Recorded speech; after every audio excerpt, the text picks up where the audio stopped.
রক্ত দাগ মেটে না। জোরে বলুন বাবা, আর একবার জোরে বলুন।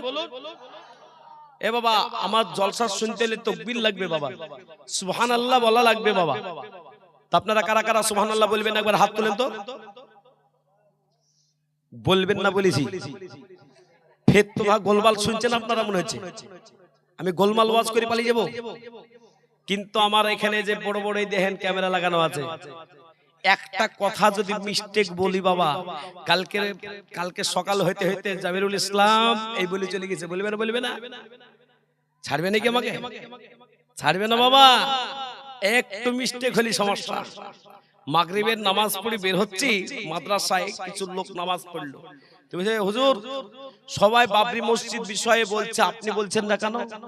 আমি বলবো না, ভালো না খারাপ বলবো না, আমি ওই বিষয়ে আমার পারদর্শী নাই, আমি বসাই বলতেও যাবো না। কোন মৌলবি বলে দিয়েছে মৌলবিকে রাস্তায় ফেলে মারবো বলছে, আরে যাকে পারে মারো, কাজ যে যা বলছে বলুক, আমি বলবো না। আমার স্ট্যান্ড, নবীজি বলেছেন মান সমাতা না যা, যে কথা বুঝো না, যে কথার জ্ঞান রাখো না, তুমি চুপ থাকো, নীরবতা পালন করো, তোমার কামিয়াবি আছে। সেদিন দেখবেন আমার কোন বায়ানের ভেতরে রাজনৈতিক আমার কোন ঘটনা নাই। হ্যাঁ আছে, চাওয়ালার বিষয় একটু বলি, কারণ চাওয়ালা বহুত মানুষকে কষ্ট দিয়েছে, তো কষ্ট করা তুলে আল্লাহ যদি তারা হেদায়েত দেয়। এই বাবা বুঝতে পারছেন না, পাচ্ছেন না? কে খারাপ কে ভালো ওসব আমার বলার দরকার নেই। হ্যাঁ, কিন্তু রাস্তা গলতে আস্তে আস্তে দেখলাম বক্তনবাজারের লোক, আরে গোকুল চকের লোক, আরে রাধাকান্তপুরের লোকরা নাকি মাস্কেট নিয়ে ঘুরতো আগে।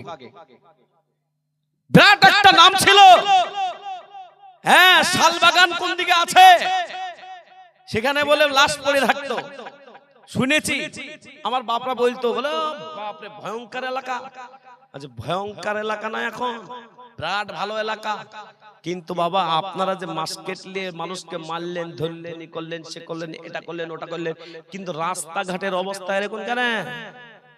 হ্যাঁ, বৃষ্টি হলেই তো মনে হচ্ছে এরকম করে হাঁটতে হবে। আমি গাড়ি নিয়ে চলে এসেছি, আমাকে ধুলো লাগবে না, কিছু লাগবে না।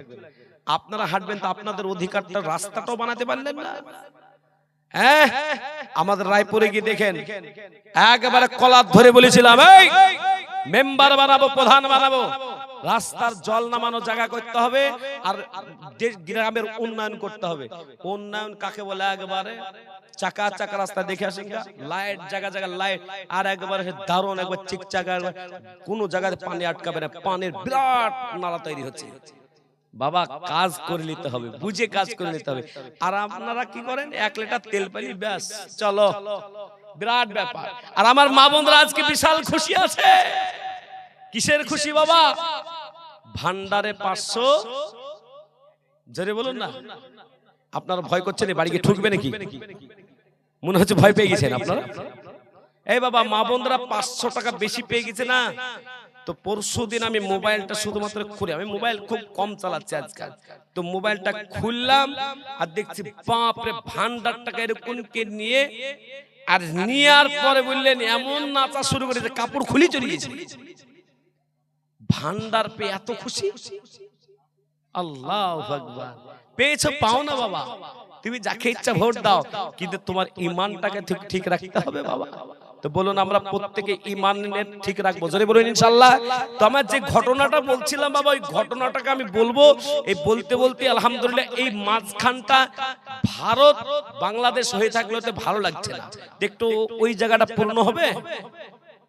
এই জায়গাটা কি অসুবিধা আছে? কবর আছে নাকি কাউরির? হ্যাঁ, ওই জায়গাটা পূর্ণ হলে আমি খুব খুশি হতাম বাপ। এই যুবক ভাই, খুশি করবে না করবে না? তুমি একবার দাঁড়াও তো দেখে, এই ছেলেটাকে কারা কারা ভালোবাসেন একবার আসবেন। যদি না আসেন তো ভাববো যে ছেলেটা ভালোবাসেন না। আর ছেলেটা কি করে আপনাদের জন্য সেটা আমি এক্ষুনি বয়ান দিব, এক্ষুনি বলবো। এই বাবা উঠবেন না, উঠবেন না, পুঁতে বসে গেছে নাকি গো? রাস্তা কার গো? এই বাবজি আপনাদের খুব আদবের সাথে বলছি, ওরকম করতে বলে বেহায়াপনা আমার কথাও শুনতে পাবে না, আমি একদম আদবের সাথে বলছি, একটু আসবেন বাবা। ওই যে প্রচুর লোক সুবহানাল্লাহ, কিন্তু ওরা যদি সবটি বসে যায়, আর যারা চলে যাবে উল্টা দোয়া করব, যারা বাইরে ঘোরাফেরা করছে তাদের উল্টা দোয়া করব আমি। উল্টা দোয়া বুঝেন কেমন করে হয়? উল্টা দোয়ার আমার সিস্টেম আছে।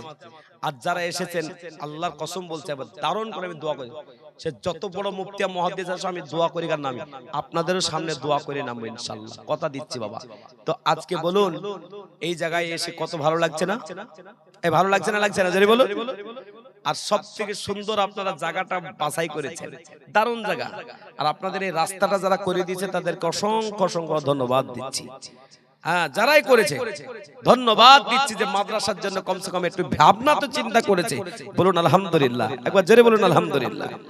এই আমার ভাইয়ের আব্বা জিরা, আমি আপনাদের সকলকে বলি, কিন্তু আমার কথা তো শুনলো না।